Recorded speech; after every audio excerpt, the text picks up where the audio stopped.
जी, देखिए स्ट्रेस तभी होता है कि जब आपकी व्यू क्लियर नहीं हो। आई थिंक हम पिछले 4-5 हफ्तों से यही बोलते जा रहे हैं कि प्राइस एक्शन जो दिख रहा है बाजार में वो यही बता रहा है कि मार्केट एक सेल ऑन रैली में चली गई है।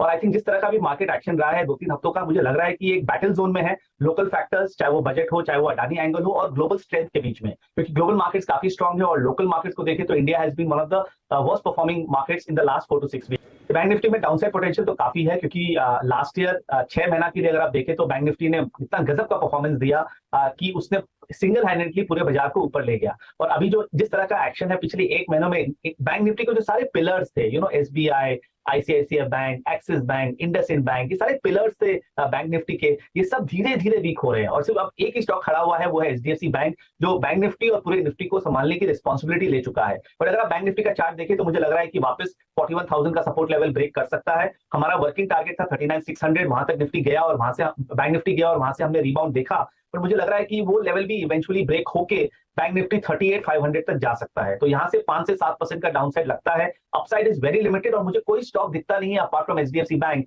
जो बैंक निफ्टी को ऊपर ले जाए। तो ऐसी जब सिनारियो और एनवायरमेंट रहती है तो आप एग्रेसिव लॉन्ग्स नहीं कर सकते। और ऊपर का जो लेवल है ऑब्वियसली 17,800 850 का तो इमीडिएट रेसिस्टेंस है और उसके ऊपर जो सीलिंग है वो मेरे हिसाब से 18,000 का है। जब तक निफ्टी वो लेवल क्लियर नहीं करता है तब तक हमारा ये कॉशियस बेरिश स्टांस रहेगा।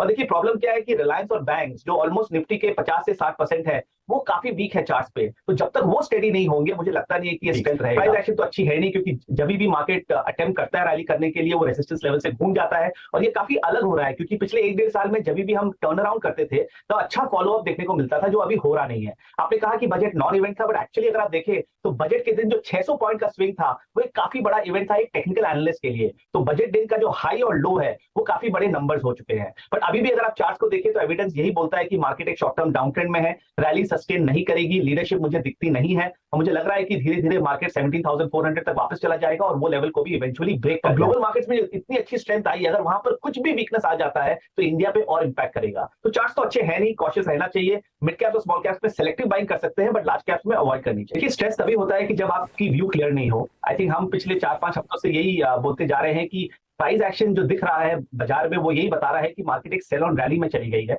और आई थिंक जिस तरह का भी मार्केट एक्शन रहा है 2-3 हफ्तों का मुझे लग रहा है कि एक बैटल जोन में है। लोकल फैक्टर्स चाहे वो बजट हो, चाहे वो अडानी एंगल हो और ग्लोबल स्ट्रेंथ के बीच में।